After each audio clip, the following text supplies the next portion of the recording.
In the far northwest of the continental United States is the city of Seattle. Surrounded by the natural beauty of Puget Sound, the Olympic and Cascade Mountains, it is a vacation destination for many world travelers. Good infrastructure, vibrant businesses, and a diverse population make it a wonderful, if not expensive, place to live, work, and play. It is a rich city in one of the richest countries in the world. Yet in most of Seattle's neighborhoods, like this one, there are homeless and hungry people living on the street and in bushes and parks. The Lake City neighborhood where Seattle Mennonite relocated is no exception.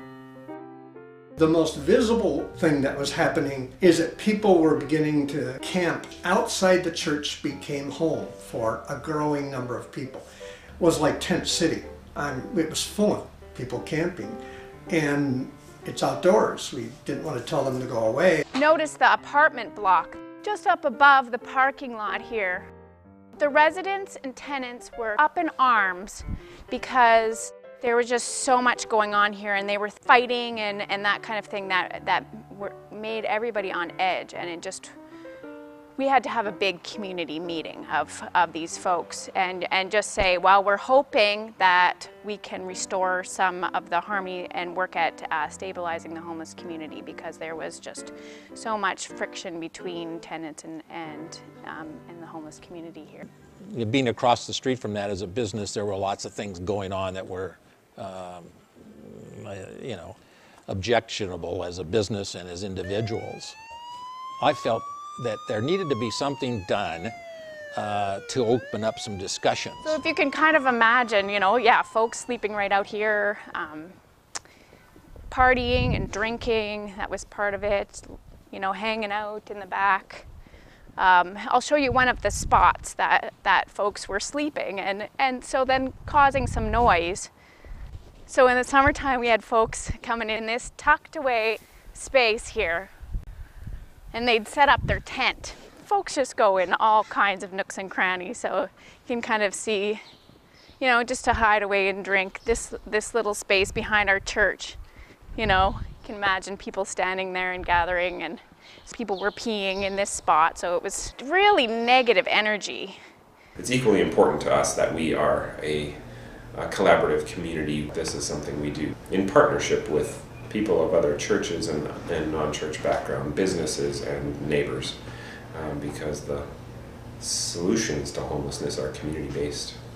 One of the biggest reasons why when you're on the street and you're homeless, you don't go do things is you got to take all your belongings with you and you look homeless.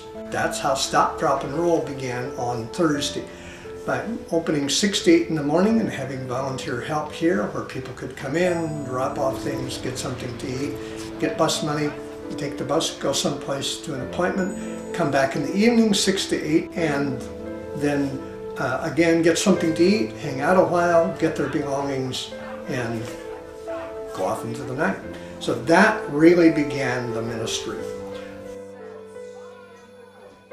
We have early morning and late evening drop-in hours. When it drops below freezing, we offer emergency cold weather shelter, and that's another volunteer opportunity. In my mind, we are building a neighborhood here, and we're building a community. To be homeless is to experience trauma, and the trauma of homelessness is that it impacts every decision of every aspect of your life that you have to make every day. Where are you going to go to the bathroom? Where are you going to get your next meal? How are you going to get a shower? Where are you going to get transportation? Where are you going to sleep? Are you going to be able to sleep in a protected way? How much of your stuff are you going to carry with you? Where are you going to store your stuff if you don't want to carry it with you?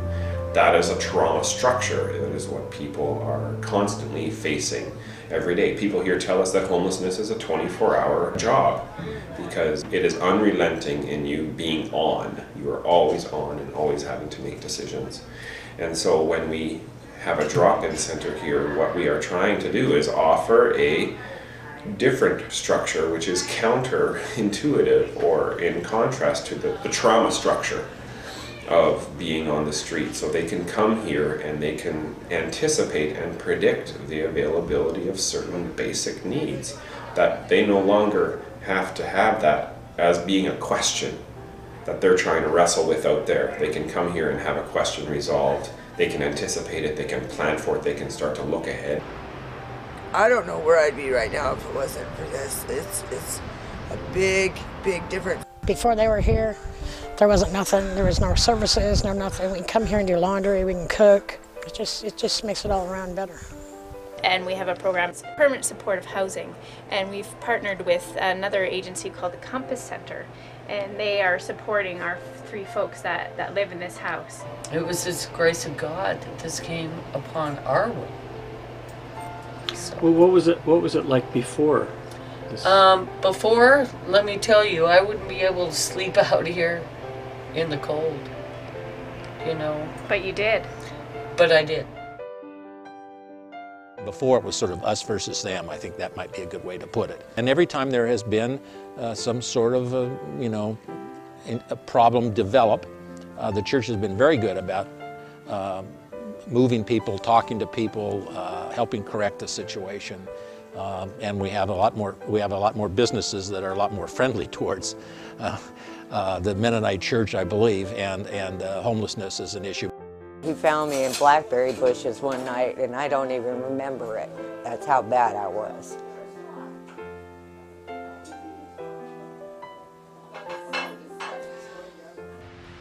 And here now you can pull yourself together where you can actually hold your head up high because you smell good and feel good, your clothes are clean, and you've eaten good, and people get along here because it's everybody's happier here.